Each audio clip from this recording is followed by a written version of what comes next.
Proof Positive Germany is Going Bananas was largely inspired by the phenomenal amount of material that I was receiving from German correspondents with the banana in the press in various situations. And of course, one of the issues in Germany was that in East Germany, they had no bananas during the time of the wall and so on. It was just not done.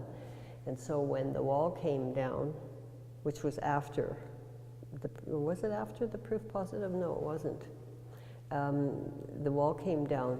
The first thing that people were hauling back into East Berlin were big stalks of bananas.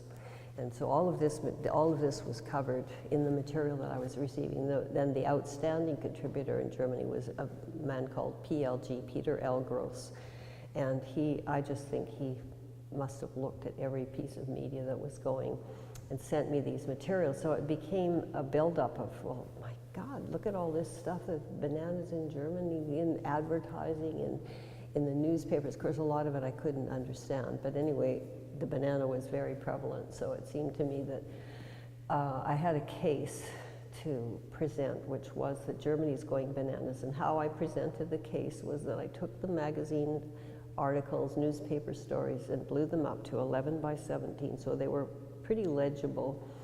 Had them laminated so they wouldn't get destroyed in the process of trucking them around to these various cities and venues, and had them punctured with the little grommets so they wouldn't tear, and they were very easy to install. And through my network, set up, I think it was something like 9 or 10 venues from Stuttgart. I know we went as far up as Hamburg.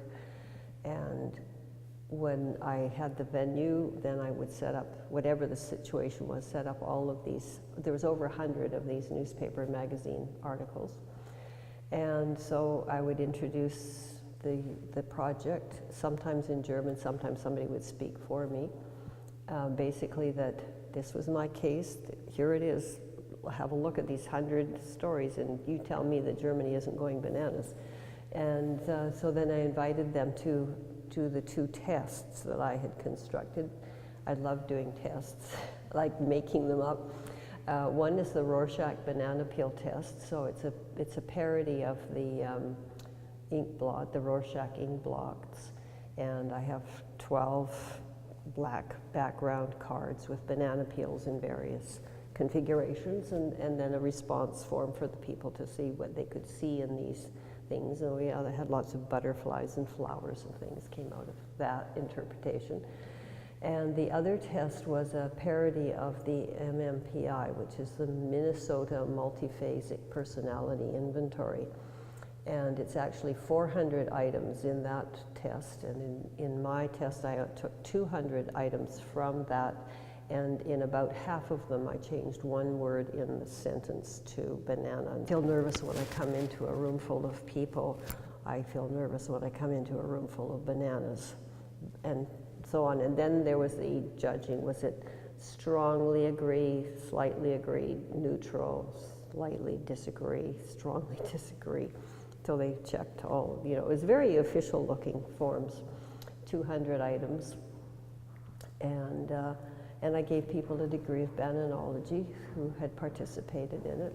And then when I got home, I wrote a completely facetious report on my study, and the outcome being that it was the subliminal advertising of Mercedes-Benz that was the cause.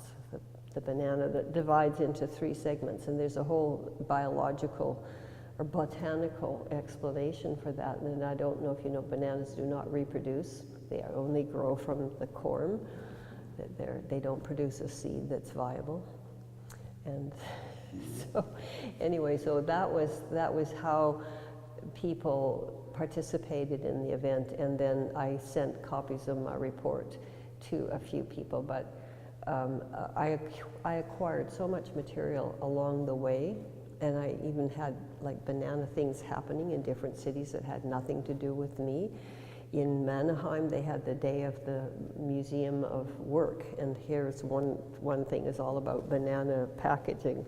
And then in Bremen, was it Bremen? I think it was Bremen. This shopping mall had a whole Banania promotion, and they had a guy on stilts in a banana costume, and there was banana decorations everywhere, and the mayor and the council, because it was a banana exporting city. And so I got to have a picture with me with the mayor and the guy who's the head of this banana exporting company. So again, it just was a very fun project, and even though my German was limited, and I had usually people in each of the cities that were speaking English as well that could sort of, accompany me on this voyage.